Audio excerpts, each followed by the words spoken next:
நினைக்கிறேன்.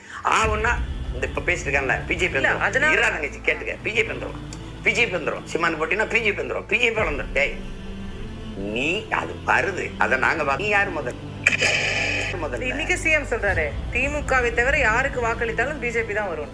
இது ஒரு பைத்தியக்காரத்தனமான ஒண்ணுது.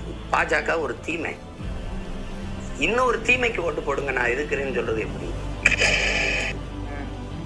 அதை சகிக்க முடியல. ஒன்னே எப்படி சகித்துக்கிறது? கொடுமைக்கு எப்படி ஒரு கொடுமை மாற்றா இருக்கும், தீமைக்கு எப்படி ஒரு தீமை மாற்றா இருக்கும். அதனால இது வந்துரும்னு சொல்ற, அது வரட்டும் நாங்க பாத்துக்கிறோம். நீ முதல்ல எந்திரிங்கிறான், நீ எந்திரிப்பா நாங்க பாத்துக்கிறோம்ன்றான்.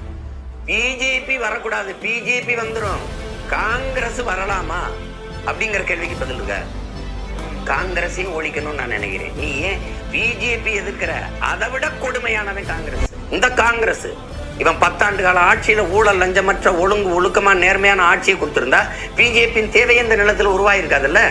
நீங்க எதன் பொருட்டு காங்கிரஸ் வரலாம்ன்றீங்க? முதலா இந்திய திணிச்சவன் என் நிலத்துல, இந்திய இந்த நிலத்துல எது ஒன்றுக்கு காங்கிரஸ் வரணும்னு சொல்லு.